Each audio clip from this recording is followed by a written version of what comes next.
Caruurnimadeennii waxay u muuqatay markaan weynaano inaan heli doono fursad taasoo noo suuragelin doonto inaan helno wax walba. Si kastaba ha noqotee, dhab ahaantii markaan dhalinta ahayn, wax walba oo nagu hareeraysan waxay xiiseynayeen nolosheenna. Waalidiinteenna waxay nagu dhiirigelinayeen inaan yeelano mustaqbal, halka saaxiibadeen ay talo naga siinayeen nolosha.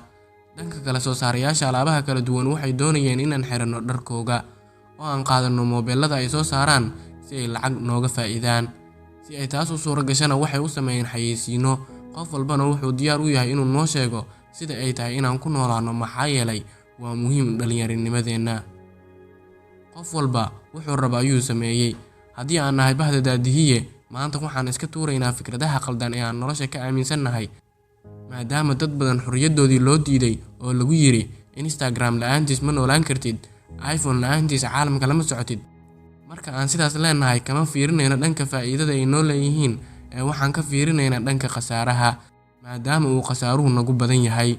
Haddaba daawada, xayeysiimaha badan ee aad caalamka ku arkayso waxaa ku baxa qarasho badan, wax kalena ma aha ee waxaa sidaas loo sameynayaa. Waxaa la rabaa in lacagta jeebkaaga ku jirta lagala soo baxo. Haddaba daawada, xusuusnaaw in mowduucan uusan ku koobnayn xayeysiimaha shirkadaha, balse uu ku saabsan yahay qiyamka beenta ee bulshada casriga ah nagu soo rogeen.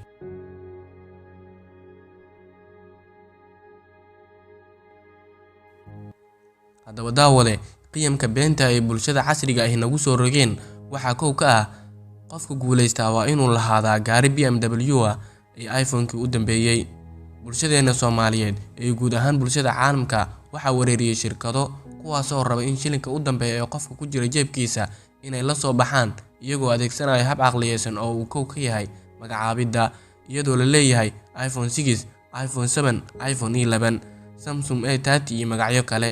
Wax kalena kuma kala duwana, kaliya kii hore waxaa ka dambeeyay iPhone 11, taas oo keenaysa in qofka dhaqaalihiisa lala maamulo.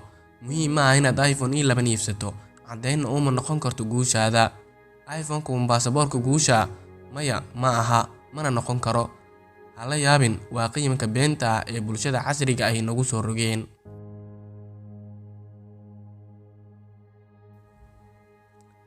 Labo, in laga liito dadka caanka ah oo laga hooseeyo. Maanta bulshadu waxay ku mashquulsan tahay isku ekaysiinta dadka lagu tilmaamay inay yihiin xiddigo, kuwaasoo kala ciyaaryahano, fanaaniin iyo jilayaal. Maxay tahay sababta looga liito dadkan oo loogu dayanayo? Ayagu ma aaminsan inay waxna dheer yihiin, ee annaga aaminay oo ku daysanay iyaga camalna iska dhignay. Waxaan hubaa waqtiga aad ku bixinaysid dadkan haddii aad u isticmaashid howlo kale in aad tahay qof si dhab ah u guuleystay. Hala yaabin, waa qiyamka beenta ah ee bulshada casriga ah nagu soo rogeen.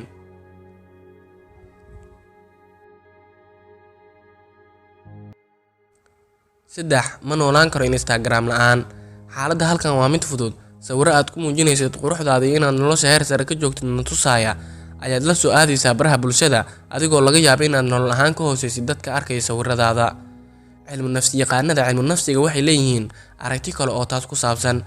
Waxay rumaysan yihiin in dadka jecel inay muujiyaan nolosheeda ayna yeeshaan astaamo nololeed ay keento burbur dhanka nolosha ah, halka booqdayaasha akoontadaada laga yaabo inay waayaan qanaacada noloshooda, taasna ay ku keento niyad jab nololeed.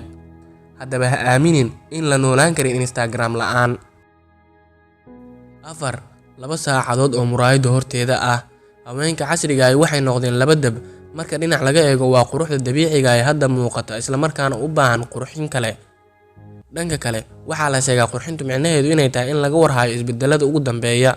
Taasina waa sababta ay haween aad u tiro badan u diidayaan dulmiga qurxinta waqtigan dambe, iyagoo aan dareemeynin xishood ku saabsan quruxdooda dabiiciga ah, isla markaana u badbaadiya waqtigooda qaaliga ah iyagoo aan saacado badan ku bixin muraayadda hortiisa. Haddaba daawade, waad ku mahadsantahay daawashada fiidiyowgan. Diyaar ma u tahay inaad ka soo horjeesato qiyamka beenta ah ee bulshada casriga ah nagu soo rogeen? Haddii jawaabtaadu haa tahay ama maya tahay, noogu soo qor qaybta commentiga si aan u ogaano.